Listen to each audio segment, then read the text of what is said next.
دیکھیں شیطان کے اگر حملوں سے بچنا ہے نا، ٹھیک ہے، اگر شیطان سے آپ بچنا چاہتے ہو تو سب سے پہلے تو اگر آپ کسی بری صحبت میں ہو، حرام ریلیشن شپ میں ہو، ٹھیک ہے، تو اس سے آپ کو نکلنا پڑے گا۔ نمبر 1 چھوڑنا پڑے گا، رسک اسٹیپ لینا پڑے گا، آگے چھلانگ مارنی پڑے گی کہ آگے اللہ سنبھال لے گا۔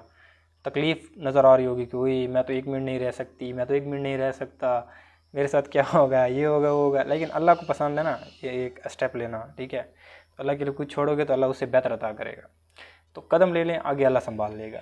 رسک لینا پڑے گا، بہادر بندہ چینج ہو سکتا ہے، کمزور نہیں ہو سکتا، ٹھیک ہے۔ نمبر 2 اپنے دل سے پیسے کی محبت، دنیا کی محبت، ہر قسم کی دنیا کی محبت نکالنی پڑے گی، ٹھیک ہے، پھر جا کے مزہ آئے گا، پھر جا کے سکون آئے گا، ایسے نہیں ہو سکتا۔ اور دنیا کی محبت کیسے نکلے گی؟ جب آپ کو آخرت یاد رہے گی، جنت جہنم کو پڑھیں، موت کو یاد رکھیں کثرت سے، قبرستان کا کبھی ایک ہفتے میں 1 دن چکر لگا لیا کریں، دیکھ لیا کریں کہ یہاں پر میں نے بھی آنا ہے، میرے سے بھی سوال پوچھا جائے گا، دل میں ایمان ہوگا تبھی تو میں جواب دوں گا اس کا۔ ایسے انسان جواب نہیں دے سکتا، جس کے دل میں ایمان نہیں ہوتا وہ جواب نہیں دے سکتا۔